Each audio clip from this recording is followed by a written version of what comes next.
99% നിങ്ങൾ ഉപയോഗിക്കാത്ത ഒരു 3 സെറ്റിംഗ്സ് ഉണ്ട് നമ്മുടെ ഫോണിൽ. ഇത് നിങ്ങൾ ഓൺ ആയി കഴിഞ്ഞാൽ നിങ്ങളുടെ ഫോണിന്റെ ബാറ്ററി ലൈഫ് കുറച്ച് കൂടുകയും അതുപോലെ തന്നെ ഡിലീറ്റ് ആക്കിയ മെസ്സേജ് ഒക്കെ ഉണ്ടല്ലോ വാട്സപ്പിൽ, അതൊക്കെ നിങ്ങൾക്ക് വായിക്കാനും സാധിക്കുന്നതായിരിക്കും. എങ്ങനെയാണെന്നുള്ളത് ഞാൻ ഡീറ്റെയിൽ ആയിട്ട് തന്നെ പറഞ്ഞുതരാം. ആദ്യമായിട്ട് കാണുന്ന ഒരു പേജ് ഫോളോ ചെയ്തൊന്ന് സബ്സ്ക്രൈബ് ചെയ്യുക. നിങ്ങളുടെ എല്ലാ ഫ്രണ്ട്സിലേക്ക് ഈ ഒരു വീഡിയോ നിങ്ങൾ ഷെയർ ചെയ്ത് കൊടുക്കുക.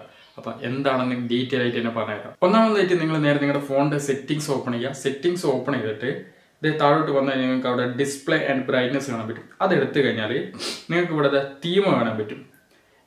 അത് നിങ്ങൾ എന്ത് ചെയ്യുക, ലൈറ്റ് തീമായിരിക്കും പലരുടെയും ഫോണിലുണ്ടാകുക. അത് നിങ്ങൾ ലൈറ്റ് മാറ്റിയിട്ട് ഡാർക്ക് തീം കൊടുക്കുക. ചില ഫോണിൽ ഈ തീം ആയിരിക്കും ഉണ്ടാവുക, മോഡായിരിക്കും ഉണ്ടാവുക, ലൈറ്റ് മോഡ് ഡാർക്ക് മോഡ് എന്നായിരിക്കും ഉണ്ടാകുക. ആ മോഡ് മാറ്റി കൊടുക്കുക. മോഡ് മാറ്റിയിട്ട് ഡാർക്ക് മോഡായി കൊടുക്കുക. ഈ ഒരു സെറ്റിംഗ്സ് ഓൺ ആയി കഴിഞ്ഞാൽ നിങ്ങളുടെ ബാറ്ററി ലൈഫ് കൂട്ടാനും അതുപോലെ തന്നെ നിങ്ങളുടെ കണ്ണൊക്കെ ഉണ്ടല്ലോ, കണ്ണിന് സ്ട്രെയിൻ കൊടുക്കാണ്ട് നമുക്ക് ഫോൺ ഉപയോഗിക്കാനും സാധിക്കുന്നതായിരിക്കും. രണ്ടാമത്തെ സെറ്റിംഗ്സ് എന്ന് പറയുന്നത്, നിങ്ങൾ നേരെ സെറ്റിംഗ്സ് എടുക്കുക. സെറ്റിംഗ്സിൽ നിങ്ങൾ സെർച്ച് ചെയ്താൽ മതി. ഇവിടെ സെർച്ച് ചെയ്യുക, നോട്ടിഫിക്കേഷൻ സെർച്ച് ചെയ്ത് കഴിഞ്ഞാൽ നിങ്ങൾക്ക് നോട്ടിഫിക്കേഷൻ ഹിസ്റ്ററി കിട്ടും.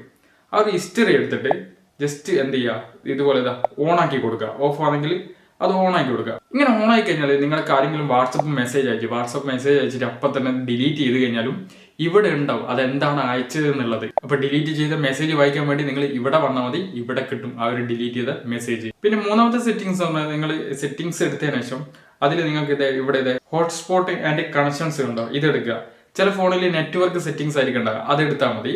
അതെടുത്തിട്ട് അതും എടുത്തിട്ട് അതിലും കാണുന്നില്ലെങ്കിൽ നിങ്ങൾ സെർച്ച് ചെയ്ത് DNS എന്ന് സെർച്ച് ചെയ്താൽ മതി, അപ്പൊ കിട്ടും. ഇത് നേരെ ഇതെടുത്തിട്ട് താഴോട്ട് വന്നതിൽ ഇതുപോലെ പ്രൈവറ്റ് DNS എന്ന് കാണാൻ പറ്റും. ആ ഒരു പ്രൈവറ്റ് DNS എടുക്കുക.